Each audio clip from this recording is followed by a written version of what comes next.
फौरन अरेस्ट करो इन्हें। एक मिनट एसीपी सर, इनसे बात करने से पहले आपको मुझसे बात करनी होगी। केडी मालूम है। केडी पाठक, आप यहां कैसे? सर, सीआईडी के विरुद्ध डीसीपी साहब का केस अदालत में मैं लड़ रहा हूं। कागजात सुना?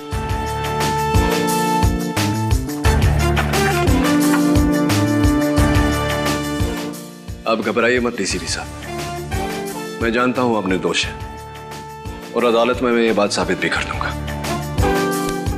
Thank you. हमेशा की तरह जीत सच्चाई की होगी।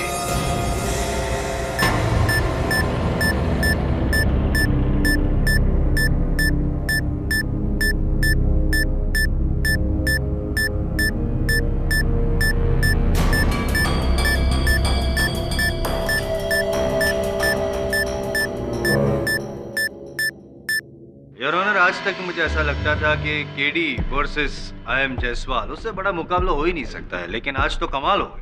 केडी वर्सेस सीआईडी, मतलब क्या सूरज वर्सेस चांद या फिर रात वर्सेस दिन? No no, actually your honour, it is शेर वर्सेस हाथी।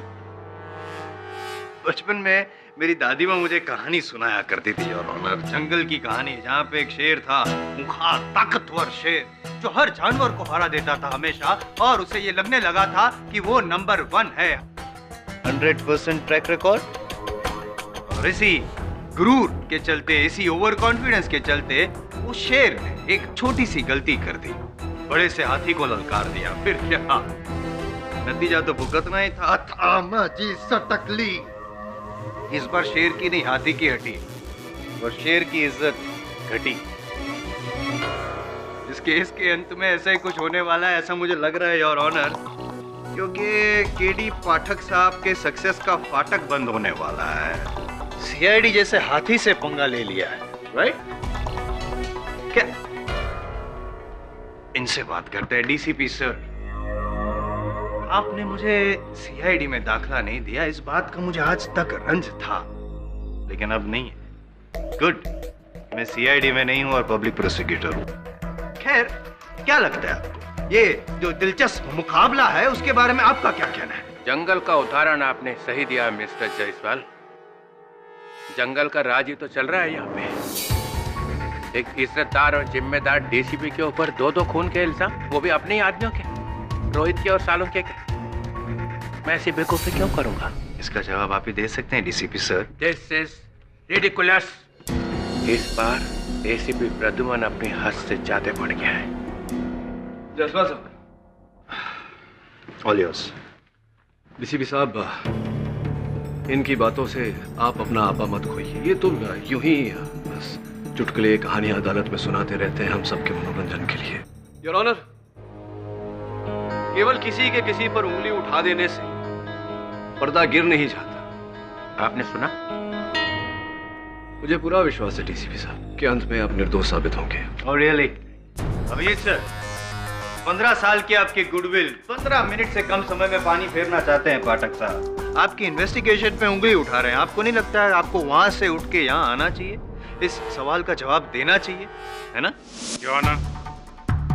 मैं यहाँ सीआईडी के उठाए किसी कदम की सफाई देने नहीं, बल्कि सिर्फ गवाही देने आया हूँ, जो सीआईडी को मिले ठोस सबूतों पर आधारित है।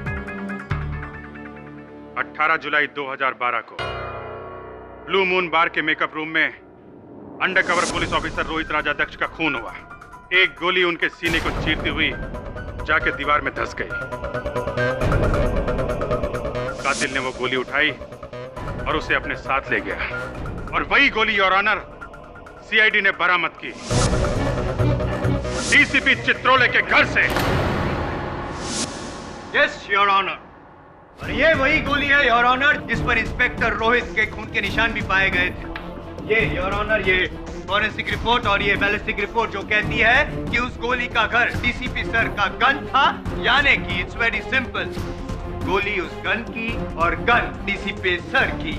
End of matter. वाह वाह वाह वाह जायसवाल साहब, क्या बात है। आइए आइए आइए, इस बार तो आपने 10 मिनट के पहले ही एंड ऑफ द मैटर कर दिया। Well done. Go on. नहीं, अभी आपके राज में क्या गो ऑन। बस एक साधारण सा सरल सा प्रश्न पूछना चाहूंगा मैं इंस्पेक्टर अभिजीत से, इफ यू डोंट माइंड। जीतने दे देंगे मुझे आप।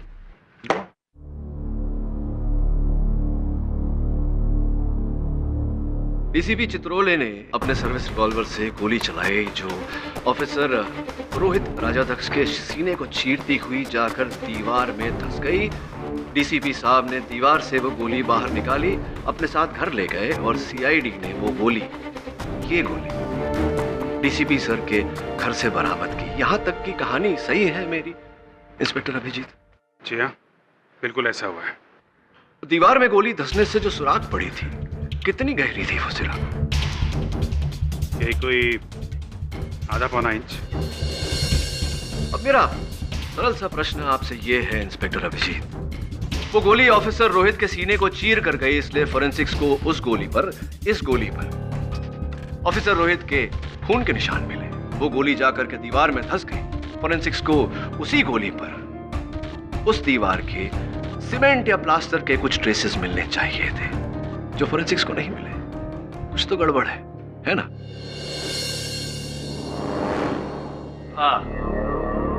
It's okay. अटपटे सवाल करना इनकी फितरत है, लेकिन चटपटे जवाब देना मेरा हुनर है। I'll take it from here. हो सकता है कि डीसीपी साहब ने वो निशान पोंछ दिए हो, साफ कर दिए हो। राइट। तो अगर डीसीपी साहब ने वो गोली पोंछ दी हो तो उस पर से रोहित के खून के निशान भी साफ हो जाते।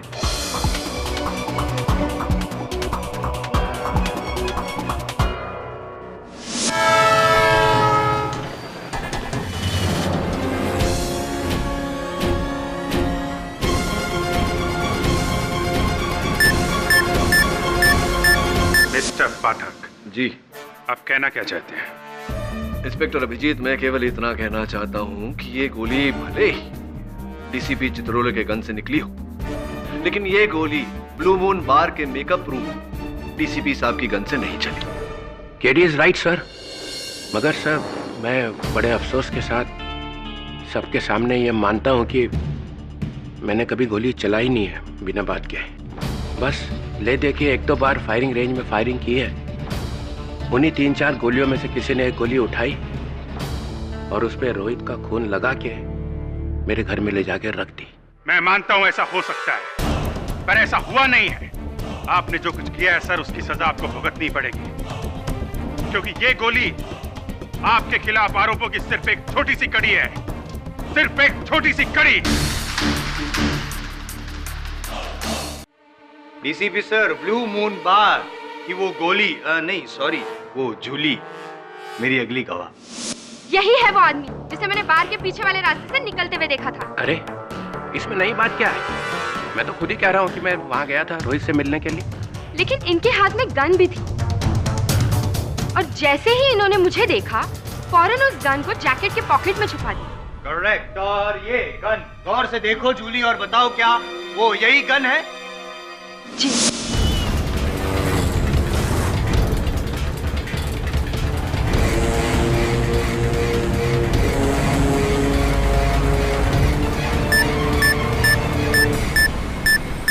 ये वही गन है सर, आप ही की गन।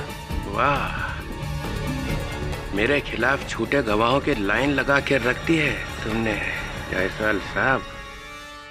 अद्भुत जूली जी, अद्भुत। मतलब आपके बार में किसी की हत्या होती है, आप डीसीपी साहब के हाथ में गन देखती हैं, आप इन्हें वहां से जाते हुए देखती हैं, लेकिन ना आप पुलिस से कुछ कहती हैं ना सीआईडी से कुछ कहती हैं, और इतना समय बीत जाने के बाद अचानक इस बात का खुलासा आप अदालत में करती हैं। देर से ही सही, लेकिन अब मैं बोल तो रही हूँ ना। हाँ, बोल तो रही हैं। सोच लीजिए जरा, और भी कुछ होगा बोलने के लिए। हो सकता है आपने डीसीपी साहब को रोहित पर गोली चलाते हुए भी देखा हो। याद कर लीजिए, या बाद में याद आएगा किसी के कहने पर। अभिजीत सर इनडायरेक्टली आपको बोल रहे हैं, मतलब इनके कहने का मतलब ये है कि आपने ये झूठा गवाह यहाँ पे खड़ा किया है। What is this? अरे ओ जायसवाल साहब, ये चुगली तो औरतें करती है, आपको शोभा नहीं देता। योर ऑनर, मैं अपनी गन उस मीटिंग में लेके जरूर गया था, अगर ना तो मैंने वो गन बाहर निकाली और ना ही उसका इस्तेमाल किया। झूठ बोल रहे हैं आप, झूठ बोल रहे हैं आप डीसीपी सर। आपने वो गन निकाली भी, उसका इस्तेमाल भी किया, क्योंकि आप रोहित को मारने के इरादे से ही वहां पे बार में गए थे। और इस बात को साबित करेगा मेरा अगला गवाह, छोटू चाय वाला, योर ऑनर। चाय वाला? इस चाय वाला, बार वाला किसी को छोड़ा है क्या? नहीं, आपको भी नहीं छोड़ूंगा मैं सर। साहब, मैं डीसीपी साहब का बहुत पुराना खबरी रहा हूँ। उस दिन इन्होंने मुझे बुलाकर कहा कि मुझे इंस्पेक्टर रोहित से फोन पे बात करना है और ये कहना है उससे कि डीसीपी साहब को, यानी कि इनको, जान से कोई मारना चाहता है, ताकि रोहित घबरा कर अपने अंडरकवर से बाहर निकले और जाके डीसीपी साहब से मिले और डीसीपी साहब उसको मार सके।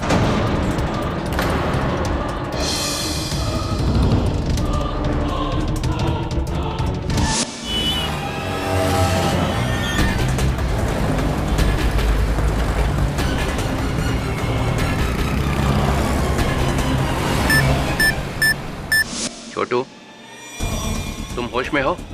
ये क्या बोले जा रहे हो? झूठ बोल रहे हैं, ये झूठ बोल रहे हैं sir. DCP Chitrole, please please आप इन्हें बोलने दीजिए। आई एम सॉरी। पता नहीं साहब, इनके सर पे क्या भूत सवार हो जाता है। पहले रोहित को मारा, उसके बाद ये मुझे भी मारना चाहते थे। वो तो अच्छा हुआ कैडी वाले आकर मुझे बचा लिए, वरना। योर ऑनर, मैं तो सिर्फ ये मालूम करने की कोशिश कर रहा था कि मुझे मारने की खबर इसे दी किसने।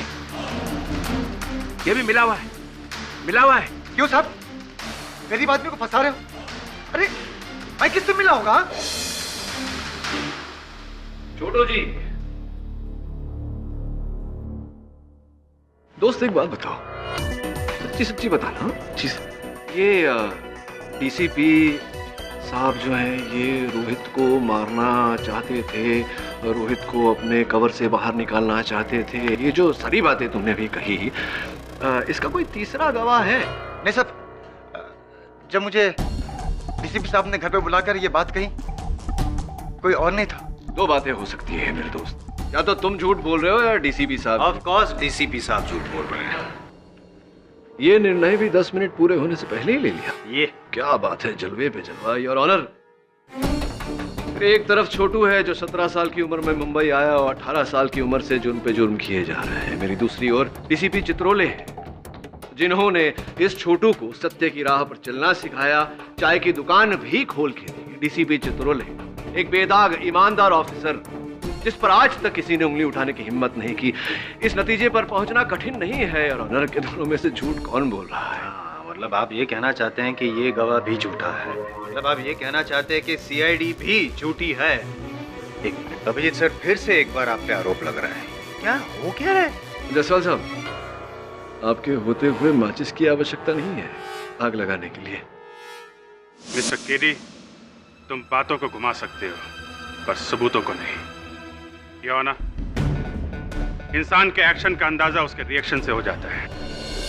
जब डॉक्टर सालुंखे डीसीपी साहब के घर इन्हीं के खिलाफ सबूत लेके पहुंचे, ये बताने के लिए कि रोहित के शरीर पे से इनका बाल मिला है, तो इन्होंने फौरन सीआईडी को फोन क्यों नहीं किया? अगर ये बेगुनाह थे तो हम इनकी मदद करते, असली खूनी तक पहुंचते, पर नहीं। इन्हें मालूम था कि डॉक्टर सालुंखे के इनके काले कारनामे के बारे में पता चल चुका है, इसलिए इन्होंने उससे भी गिरी हुई हरकत की। डॉक्टर सालुंखे को इतनी बेदर्दी से मारा। You will have to pay for this, DCP साहब, you will have to pay for this. Abhijit, मैं ऐसा कर सकता हूँ? मैं डॉक्टर सालुंखे को मारूंगा? यस सर, आप ऐसा कर सकते हैं। सीआईडी में सबको मालूम है आपने सालुंखे साहब के साथ किस तरीके का बर्ताव किया, किस तरीके से बात की थी। इस सालुंखे की तो मैं वो हालत करूंगा कि उसके बाद जिंदगी भर आदमियों से बात करने लायक नहीं रहेगा, सिर्फ मुर्दों से बात करेगा। और सालुंखे साहब ने भी आपकी बेइज्जती करके किस तरीके से आपको जवाब दिया था। आप कर सकते हैं सर, आप कुछ भी कर सकते हैं। सर, मैं तो खुद सीआईडी को बताने वाला था। मैंने कहा भी सालुंखे को कि अभी फोन करो सीआईडी को। हाँ, अब तो आप ऐसा ही कहेंगे डीसीपी सर, क्योंकि आपकी बात को झुठलाने के लिए डॉक्टर सालुंखे तो है नहीं। मैं हूं ना। I forgot. मैं हूं ना जायसवाल साहब, क्यों चिंता करते हैं? इंस्पेक्टर अभिजीत, उलझन सी है मेरे मन में। सीआईडी डीसीपी साहब के घर पहुंची, उससे पहले ही कैसे उन्हें पता चल गया कि डॉक्टर सालुंखे वहां है? डॉक्टर सालुंखे का मोबाइल डीसीपी साहब के घर में ट्रेस हो रहा था और सालुंखे साहब की गाड़ी डीसीपी सर के घर के बाहर खड़ी थी। आपने उनकी गाड़ी देखी? Of course. गाड़ी को अंदर से देखा? क्या मतलब? नहीं देखा ना आपने गाड़ी को अंदर से। देखा होता तो आपको पता चलता कि डॉक्टर सालुंखे की गाड़ी की चाबी उनकी गाड़ी में लगी हुई थी और गाड़ी रिवर्स गियर में फंसी हुई थी। पाठक साहब, केस को क्यों रिवर्स गियर में लेके जा रहे हैं? आगे बढ़ाना है ना? नहीं माना। हाँ, वो गियर रिवर्स गियर में थी गाड़ी, तो इससे क्या डीसीपी साहब बच जाएंगे? बेटर अभिजीत, क्षमा चाहता हूँ, इन्हें सब कुछ बच्चों की तरह समझाना पड़ता है। यहाँ नहीं जायसवाल साहब, हुआ यूं कि डॉक्टर सालुंखे डीसीपी साहब के साथ बात करके इनके घर से बाहर आए, अपनी गाड़ी की चाबी निकाली, अपनी गाड़ी स्टार्ट की और गाड़ी को बाहर निकालने के लिए उन्होंने गाड़ी रिवर्स गियर में डाली। गाड़ी बाहर निकल ही रही थी जब अचानक किसी ने उन पर हमला किया। किसी ने नहीं, डीसीपी ने। तो ये भी बताइए कि डीसीपी साहब को अगर डॉक्टर सालुंखे पर हमला करना होता तो वो अपनी चार दीवारी में उन पर हमला करते, जहां और कोई देखने वाला नहीं था, कोई गवाह नहीं था। क्यों इंतजार किया इन्होंने डॉक्टर सालुंखे के बाहर जाने का और फिर जाकर डॉक्टर सालुंखे पर हमला किया ताकि पूरी दुनिया इन्हें देखे? Does it make sense at all? है ना इंस्पेक्टर अभिजीत?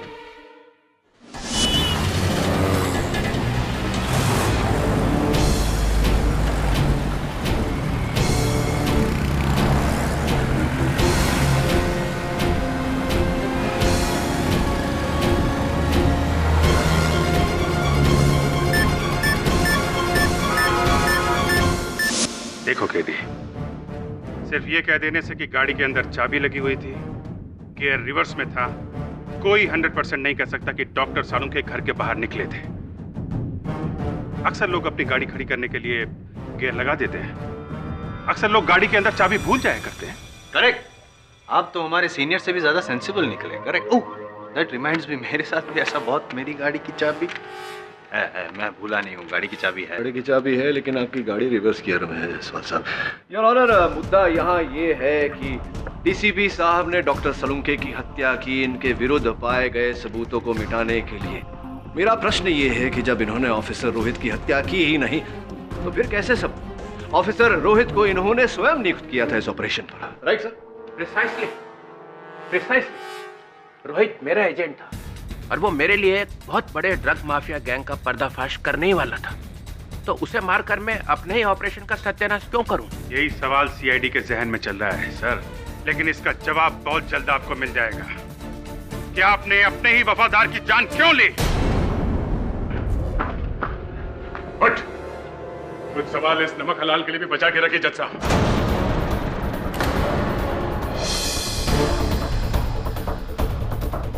जनार्दन, तुम? सर ये तो मेरा ड्राइवर है, मेरी गाड़ी चलाता है। हाँ, और अब आपके केस की गाड़ी सीधे खाई में ले जाएगा। कौन नहीं तो यहीं पे। इंस्पेक्टर दया, प्लीज आप शांत हो जाइए। माफी चाहता हूं मिलान, मगर शांत कैसे हो? कैसे शांत हूं मैं? डॉक्टर सालुंखे हमारे परिवार का हिस्सा थे, हम में से एक मारा गया और जिस तरह बेरहमी से उन्हें मारा गया सर कुचल गए। अगर इस अदालत में आज इंसाफ नहीं हुआ तो मैं इसे तो दया।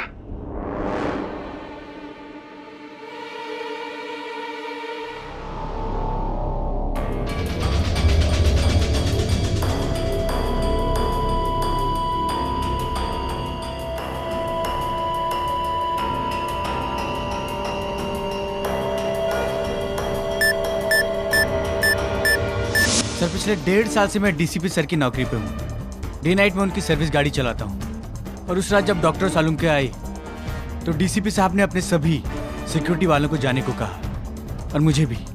फिर अचानक से 2 घंटे के बाद उन्होंने मुझे फ़ोन करके वापस बुलाया और मुझसे कहा कि तुम्हें मेरा एक काम करना है, एक बड़ा एयरबैग, एक रस्सी और एक खोदने का फावड़ा लाना है, एक लाश को दफनाना है। और फिर मैं वहां से सामान लेने गया। मेरी हिम्मत नहीं हुई, मैं इनको ना बोलने के लिए वापस लौटा तो मैंने बाहर ही देखा कि सीआईडी वालों की गाड़ियां खड़ी थी। मुझे समझ में आ गया कि कुछ बड़ा लफड़ा है। सच कहूं तो मैं डर गया था, इसलिए मैं भाग गया वहां से।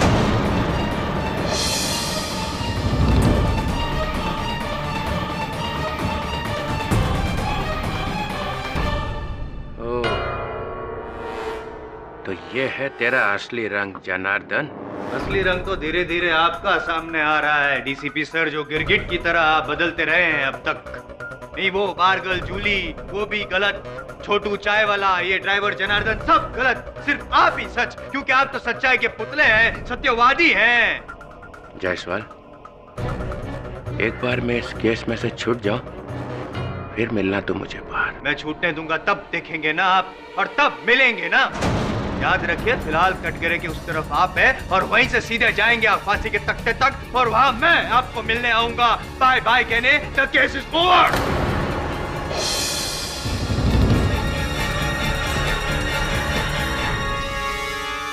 क्या अब भी कोई सवाल पूछ के इस केस को दूसरे गियर में डालना चाहेंगे आप पाठक साहब?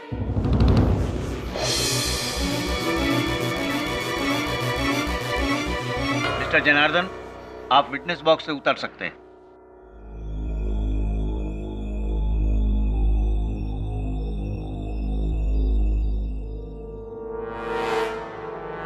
सर, हो सके तो मुझे माफ कर दीजिएगा।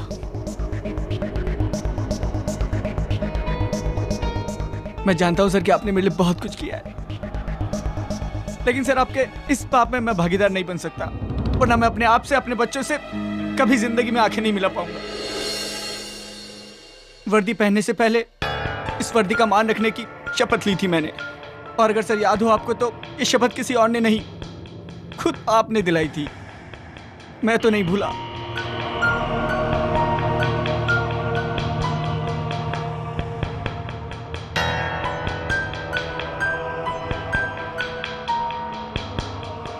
सर आप कैसे भूल गए?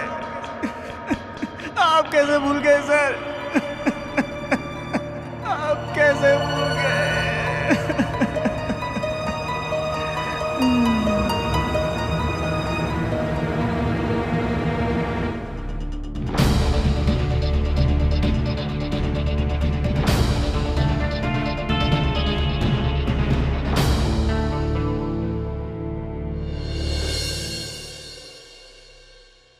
योर ऑनर, प्रतिपक्ष को बिना बताए इस केस में नया गवाह पेश किया गया है। प्रतिपक्ष इस गवाह की पैरवी करने के लिए अदालत से समय की मांग करता है। केडी, अब उसकी कोई जरूरत नहीं है।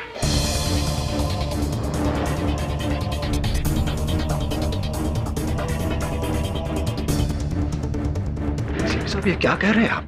हाँ केडी, जो सच है वही कह रहा हूं। सर, मैं अपना जुर्म कबूल करता हूं।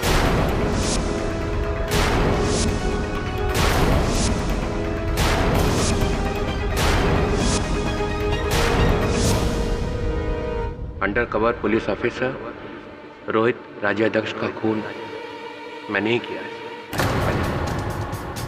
और उसके बाद डॉक्टर सालुंखे जब मेरे खिलाफ सबूत लेकर आए। डीसीपी सर, ये देखिए आपका बाल मुझे लाश के ऊपर से मिला है। कहां से उठा के चिपका दिया ये सालुंखे? मेरा ही बाल मिला था तुम्हें? चिपकाया नहीं है सर, आपने मारा होगा उसे, इसीलिए आपका बाल मिला उस लाश के ऊपर। किसी और का नहीं हो सकता है? नहीं हो सकता है सर, मैंने डीएनए टेस्ट कर लिया, ये आपका बाल है, आपका। और मैं ये बात आपको इसलिए बताने आया हूँ ताकि आप सावधान हो जाए और अपना बचाव कर ले। तुझा डोका खराब झाला है सालुंखे। डीसीपी साहब, मैं ये बात ज्यादा देर तक छुपा करके नहीं रख सकता हूं, मैं मजबूर हूं, और मैं इसी वक्त एसीपी प्रद्युमन को ये बात बताने वाला हूं। मैं रुक नहीं सकता हूं डीसीपी साहब।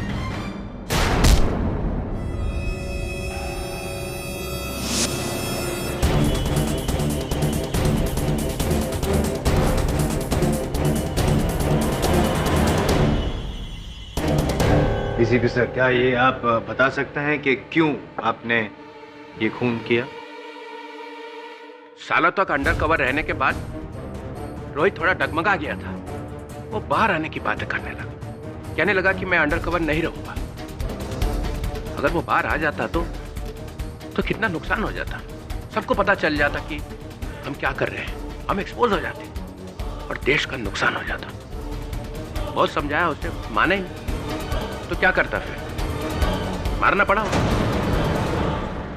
मैं एक खूनी हूँ और इसके लिए आप जो सजा सुनाना चाहें सुना दी।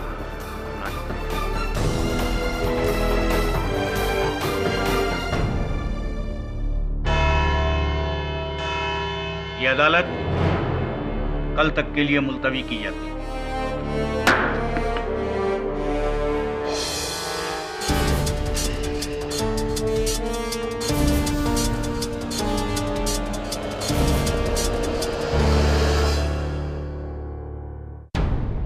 ये क्या कर दिया आपने?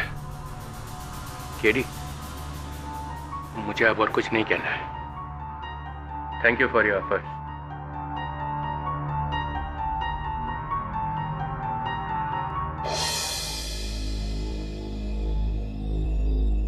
सारे पेपर्स में आपके खिलाफ लिखा है। किस तरह आपने सीआईडी से टक्कर लेकर बहुत बड़ी गलती की है। लिखने वालों का क्या है, ये तो बिना जाने पूछे कुछ भी लिख देते। इन्हें क्या पता कि मेरी टक्कर सीआईडी से नहीं, जुर्म के खिलाफ। पर केडी सर, जब डीसीपी सर खुद अपने जुर्म का इकबाल कर रहे हैं तो फिर। हाँ, वो तो किया है, लेकिन यूं अचानक क्या हो गया?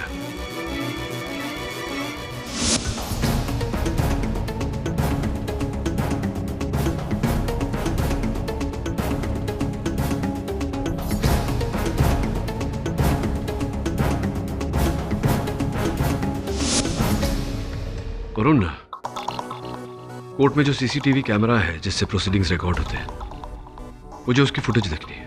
पर क्यों सर? मुझे देखना है कि जनार्दन की क्षमा प्रार्थना में प्रार्थना थी या कुछ और ही।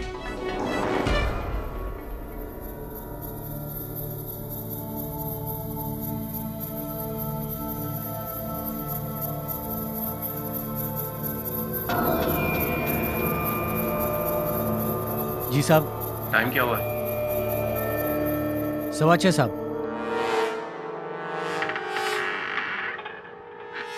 ये सब ठीक है ना? किधर? बाहर। कुछ गड़बड़ तो नहीं ना? नहीं साहब, सब ठीक है। ठीक है।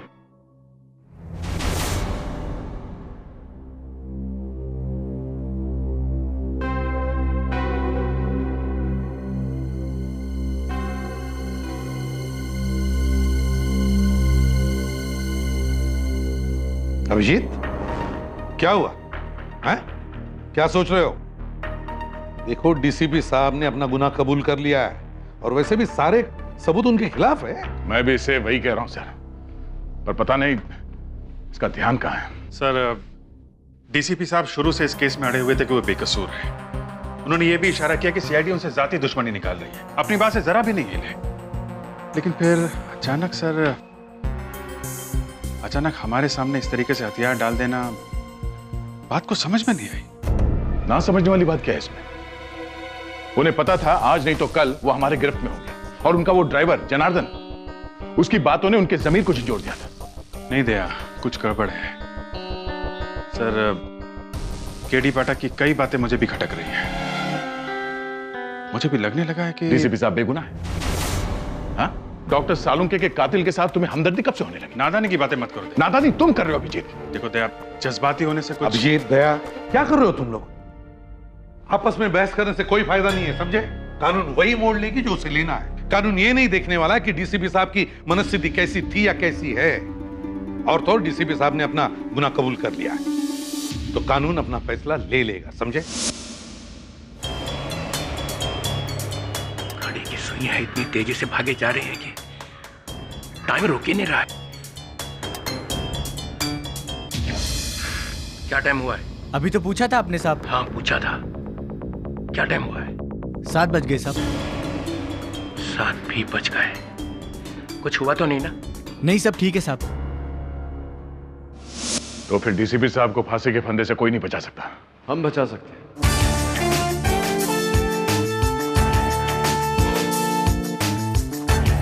दो बेगुनाहों की मौत होने से तो हम रोक नहीं पाए। शायद तीसरे की जान बचा ले। कीड़ी आ गया डीसीपी साहब का रखवाला। दया, तुम्हारी तरह मैं भी सच का रखवाला हूं। एक ऐसा सच जो अदालत में कोई नहीं देख पाया। कैसा सच कीड़ी? डीसीपी साहब ये सीडी देखेंगे तो सब समझ जाएंगे। नीचे ये देखिए डीसीपी साहब, डीसीपी चित्रोले के हाथों पर देखिए। नीला रंग, स्याही। तो फिर डीसीपी साहब तो फिर ये स्याही आई कहां से? Exactly that. थोड़ा रिवाइंड करके दिखा।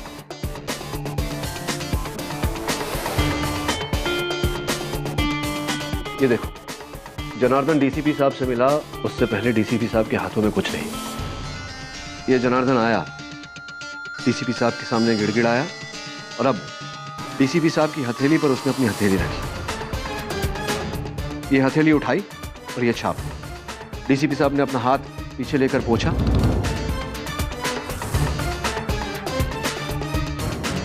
हाथ आगे आया और ये निशान। कुछ लिखा था क्या जनार्दन के हाथ पर? मुझे भी ऐसा ही लगता है सर। कैसे, मैं बताता हूं आपको। अपना हाथ रखिए।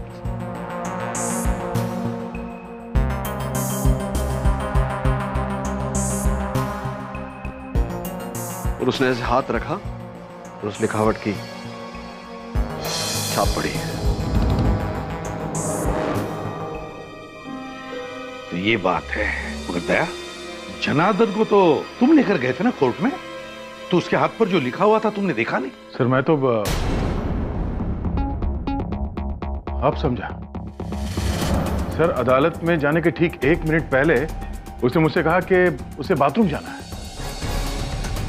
तभी उसने ये सब लिखा। सर जनार्दन ने ऐसा लिखा क्या था जिसे पढ़कर डीसीपी साहब ने ये जुर्म कबूल कर लिया? वही तो। क्या क्या लिखा होगा जनार्दन ने अपने हाथ पर? इस सवाल का जवाब तो सिर्फ 2 ही लोग दे सकते हैं, ये जनार्दन और डीसीपी चित्रोले। सर मैं डीसीपी साहब से बात करता हूं। हम जनार्दन को ढूंढते हैं। यमराज तो तुझे अब दिखेगा बेटा, साक्षात। डीसीपी साहब, आपकी जिंदगी का सवाल है, प्लीज सच बोलिए, क्या था उस संदेश में? कौन सा संदेश? किस संदेश की बात कर रहे हो? मैं किसी संदेश के बारे में नहीं जानता। देखिए सर, हम सब ने देखा कि जनार्दन आपके पास आया, उसने अपने हाथों से आपके हाथ पर एक छाप लगाया। उस छाप को पढ़कर आपने दोनों हत्याएं अपने सर ले ली। वो एक संदेश था। क्या था उस संदेश में? कैसी मनगढ़ंत बातें कर रहे हो? संदेश संदेश, मैं किसी संदेश के बारे में नहीं जानता।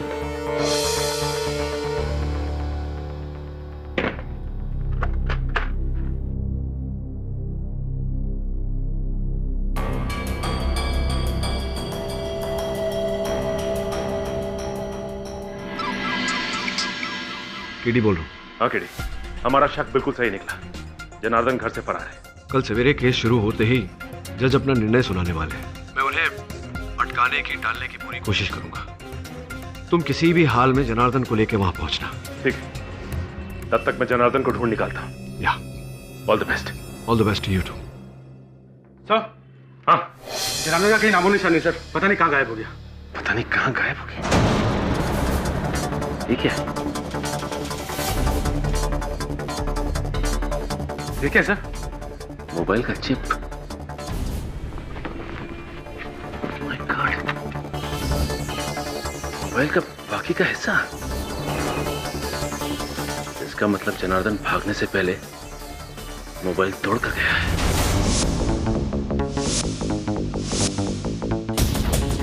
क्या हुआ? कुछ पता चला? सर बस 2 मिनट। सर ये फ़ोन तो बहुत बुरी तरह से डैमेज हुआ है, लेकिन फिर भी मैं लास्ट के 5 डायल नंबर दे सकता हूँ। 10 बजने वाले, वहाँ अदालत में केस शुरू होने वाला होगा। नहीं नहीं नहीं सूरी साहब, मीटिंग कैंसिल करने की कोई जरूरत नहीं है। कोई केस थोड़ी ना है आज, सिर्फ फैसला सुनना बाकी है। बस 10 मिनट में केस खलास। 10 मिनट पाठक साहब।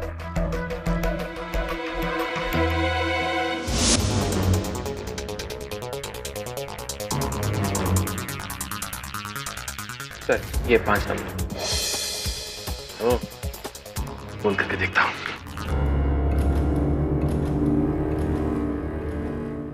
ये नंबर सेवा में नहीं है। This number is temporarily disconnected. My God. ये नंबर इस समय उपलब्ध नहीं है। ये कैसे हो सकता है? ये आखिरी नंबर है। ये तो बच रहा है। क्यों फोन किया तुमने? तुमने जो कहलवाना था वो मैंने कह दिया। प्लीज मुझे और तंग मत करो। देखो, हमारा काम अभी खत्म नहीं हुआ है। लेकिन मेरा काम तो खत्म हो गया। अदालत में मैंने डीसीपी के खिलाफ जो बयान देना था वो दे दिया। अब और क्या चाहिए तुम्हें? जूली,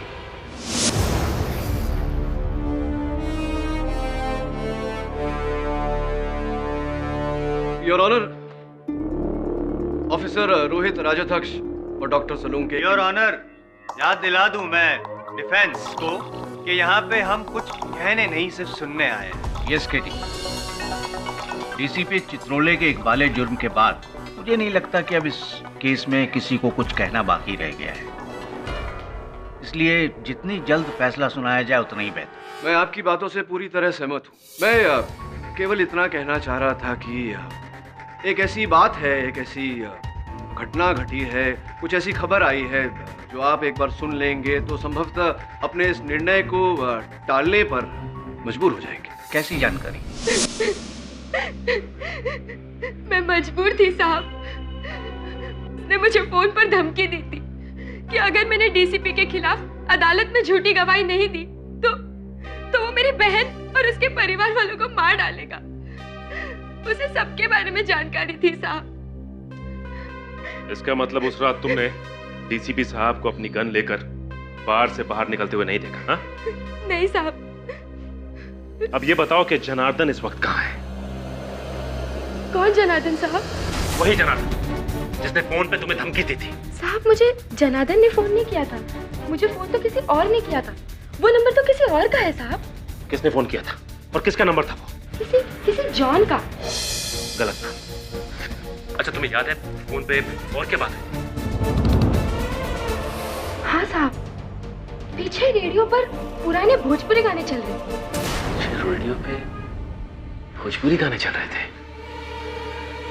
अरे हाँ, अभिजीत सर भी किसी भोजपुरी गाने के बारे में बात कर रहे थे, लेकिन कहाँ सुना होगा ये गाना उन्होंने?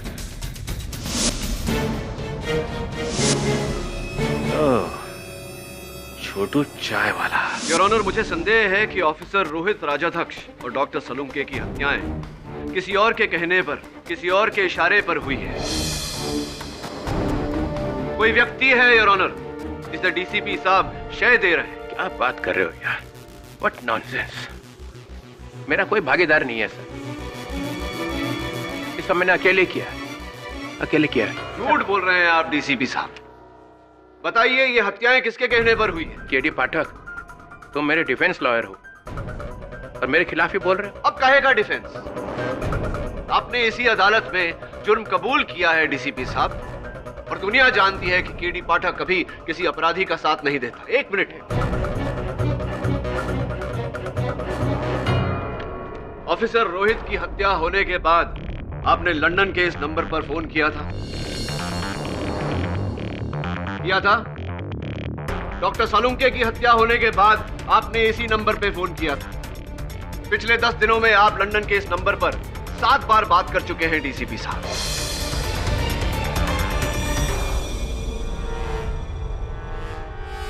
ये नंबर तो मेरे भाई का नंबर है। मैंने अपने भाई को फोन किया था लंदन में। डीसीपी साहब, माना कि आपके भाई लंदन में रहते हो, लेकिन हमारी जानकारी के अनुसार खुखार गैंगस्टर पाशा भी इस समय लंदन में छुपा है। कहीं ऐसा तो नहीं कि ये पाशा का नंबर हो और पाशा के कहने पर ही ये हत्याएं हुई? एक मिनट, एक पाशा मतलब वही नंबर 1 वांटेड गैंगस्टर जो लंदन। एग्जैक्टली। क्या जायसवाल साहब, पाठक साहब पतंग उड़ा रहे हैं और आप उसे पकड़ने भागे जा रहे हैं। करोड़ों लोग रहते हैं लंदन में, तो उन करोड़ों में से मुझे एक पाशा ही मिला फोन करने के लिए। जज साहब, आप इनकी बातों में मत आइए, आप अपना फैसला सुना दीजिए जल्दी से जल्दी। एक मिनट, आप नहीं कह सकते जज साहब को क्या करना उनको पता है। योर ऑनर, आई रिक्वेस्ट, आप फैसला मत सुनाइए। फैसला सुना देंगे तो केस खत्म हो जाएगा और शायद पाशा बच जाएगा। Exactly your honour, exactly, well said. मैंने पाशा नहीं, अपने भाई को फोन किया था। उसके बेटे की शादी है। हम कैसे ये मान ले डीसीपी साहब कि ये नंबर आपके भाई का है और आपने अपने भाई से बात की थी? इसका कोई सबूत है आपके पास? सबूत भी तो होना चाहिए। करेक्ट, कोई सबूत है आपके पास? मिस्टर पाठक, आप अचानक डीसीपी पर इतना बड़ा आरोप लगा रहे हैं बिना किसी सबूत के। योर ऑनर, सर अगर केडी साहब को विश्वास हो ही गया है कि मेरे अंडरवर्ल्ड से संबंध है तो उस नंबर पे फोन करके देख ही लेते हैं सर। आप मुझे अपना फोन दीजिए। फोन नहीं है मेरे पास। फोन अदालत में फोन रखना गैर कानूनी है। लेकिन मेरे पास है। मैं मानता हूँ गैर कानूनी है your honour, I am sorry, but मेरा फोन फिलहाल ऑफ है। ऑन करके हम दे सकते हैं। आई ऑब्जेक्ट योर ऑनर, अदालत में फोन का इस्तेमाल करना गैर कानूनी। लेकिन पाठक साहब। Objection overruled. Thank you your honour.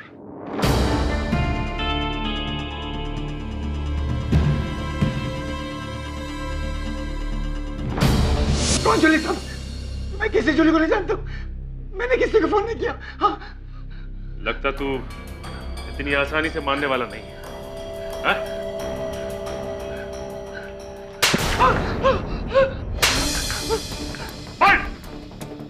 बताना सब, बताना सब।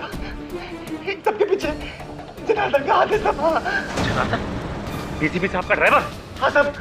उसी ने मुझे डीसीपी साहब को फंसाने का 20 लाख रुपए दिया था और चोरी को धमकाने का 5 लाख।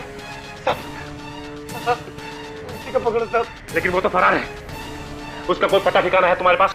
सब उसने मुझे शमशान जगह में बुलाया था, मार्वे के पास। हाँ, एक छोटा सा गोडाउन था। हाँ, मार्के में?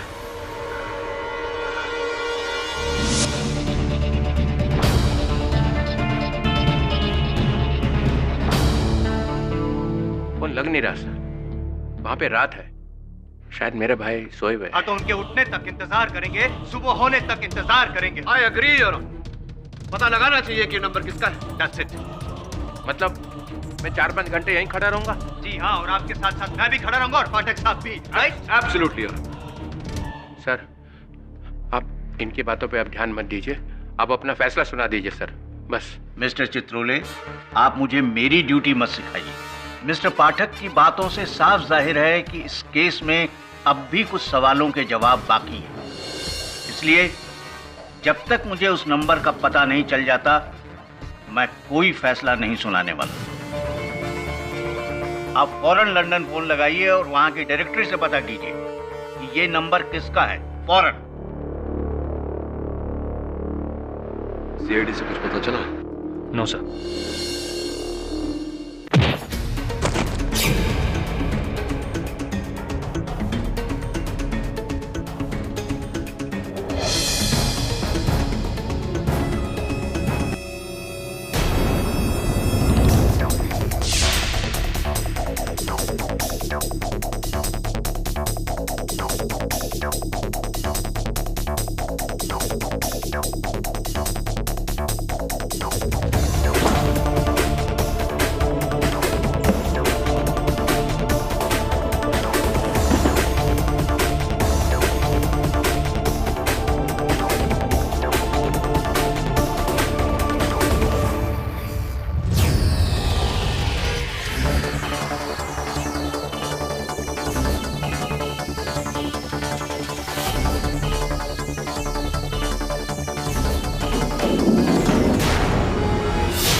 प्रतिलिपि संदेश तो जनार्दन के लिखा था। Oh no. Janardan is dead.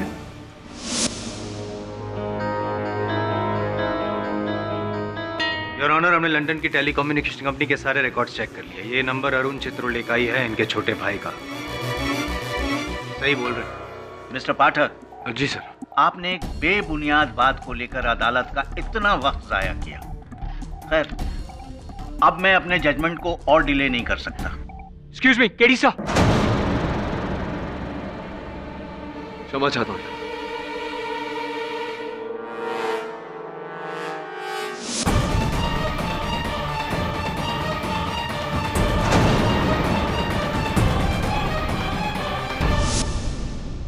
Your honour, अब क्या है केडी? योर ऑनर, सीआईडी से अभी अभी खबर मिली है कि इस केस के अहम गवाह डीसीपी साहब के ड्राइवर जनार्दन की हत्या हो गई है, उसकी लाश बरामद हुई। तो बैड न्यूज है, जाएंगे उसके मातम में। उससे क्या, उससे वो जनार्दन की मौत से डीसीपी साहब के केस का क्या लेना देना? योर ऑनर प्लीज आप फैसला सुनिए। क्या तुम ये कहना चाह रहे हो कि जनार्दन को मारने वाला असल कसूरवार है और डीसीपी बेगुनाह है? जी नहीं योर ऑनर, मैं केवल ये कह रहा था कि क्या कह रहे थे? जरा आप सोचिए जायसवाल साहब, आप तो इतने बुद्धिमान वकील हैं। इस केस का एक अहम गवाह जनार्दन, जिसकी गवाही से डीसीपी साहब का पूरा केस गिर गया, उसे गिरा दिया गया, उसकी हत्या कर दी गई। क्यों? क्या हत्यारा नहीं चाहता था कि जनार्दन इस षड्यंत्र के रचयिता का नाम अदालत में आकर बताए, मास्टरमाइंड का नाम अदालत में आकर बताए? क्या लगता है आप? सही है ना? ये आपका शक सही? हाँ नहीं हो सकता है योर ऑनर। एक मिनट, क्या कंफ्यूज, आप प्लीज अभी आप फैसला मत सुनाइएगा। डीसीपी साहब क्या हो रहा है, बताइए कौन है आपका साथी, बताइए। सर आप मेरा पूरा रिकॉर्ड उठा के देख लीजिए। मैंने आज तक जो कुछ भी किया है अपने दम पे किया है, डीसीपी चित्रोले के दम पे। इसका ये मतलब नहीं कि अकेले ही आप सब कुछ करते रहे। इतना बड़ा कांड करने के लिए आपको किसी ना किसी साथीदार की जरूरत पड़ेगी और वही एग्जैक्टली कह रहे हैं। कौन बताओ? हाँ, मैं गुजारिश करता हूँ कि जब तक डीसीपी के वो खुफिया साथी का नाम पता नहीं चलता आप ऑर्डर नहीं देंगे। I mean it's a request. Mister Pathak, आप कहना क्या चाह रहे हैं? योर ऑनर, अब योग पक्ष बोल चुका, मैं क्या कह सकता हूँ? ठीक, मैं इस केस को 1 दिन के लिए मुलतवी कर सकता हूँ। उसके बाद डीसीपी पर अपना फैसला सुनाकर हम जनार्दन का केस जारी रखेंगे। Till then the court is adjourned.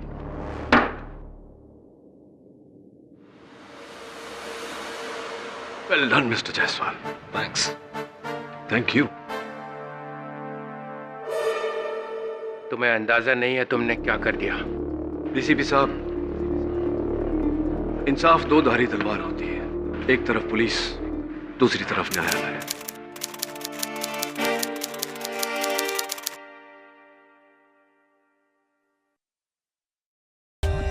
For more updates, subscribe to our channel, click the show links and enjoy watching the videos.